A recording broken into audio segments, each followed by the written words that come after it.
in the wake of Roe v. Wade being overturned, which, big win.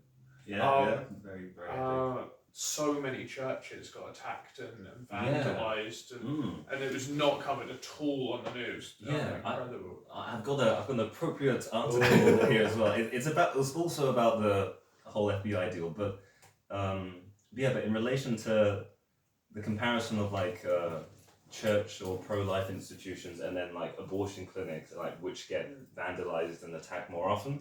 So listen to this. So while over 100 instances of attacks on pro-life pregnancy centers occurred in 2022, the SPLC, which I think is like a kind of a somewhat leftist organization or whatever, reported an unsubstantiated 200 bombings or arson attacks on abortion clinics in the past 20 years.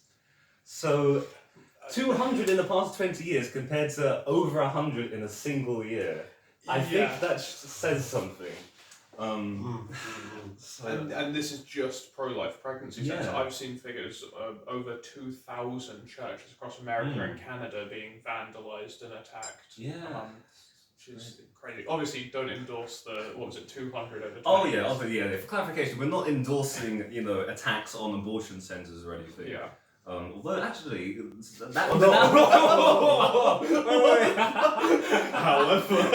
However, no, I was just about to say, like, of course, we don't endorse that. You shouldn't burn down an abortion center, really. Well, consult your priest first and go from there. But that reminds me of what was it? I'm assuming you guys have kept up with it somewhat, but there are now laws in the UK where like you can't have show a public display of prayer or something like that within a certain zone around an abortion. Like any visible form of disagreement with the practice comes under one of the protesting laws, and a woman got arrested for silently praying on a bench. I think there was a man who also got arrested or fined because it was a similar deal. I think he was praying near an abortion clinic and he got approached by some police. Because I think specifically he was praying for his son who was aborted. I don't know whether he, at the time, that was something he wanted and now regretted, or whether he always didn't want it. But regardless, they asked him, "Oh, what are you doing with it?" He's, "Oh, I'm praying for my son." And it's insane that you could get arrested or detained at all. Just I don't know. It's just so strange.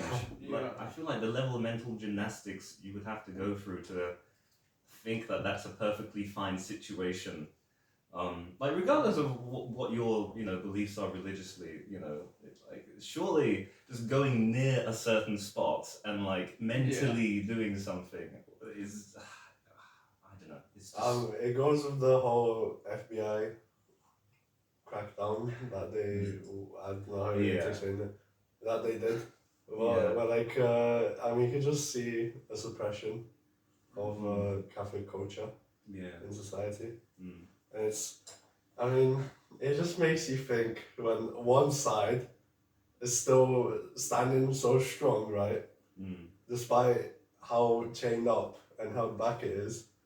And then the other side, it has to use all these shady tactics to even exist in the first place. You don't really have to put much thought into which side has more theological ground and just moral basis.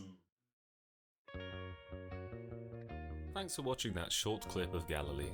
If you'd like to listen to or watch the full episode, you can find it in our playlist, or you can click on the screen now. God bless, and goodbye for now.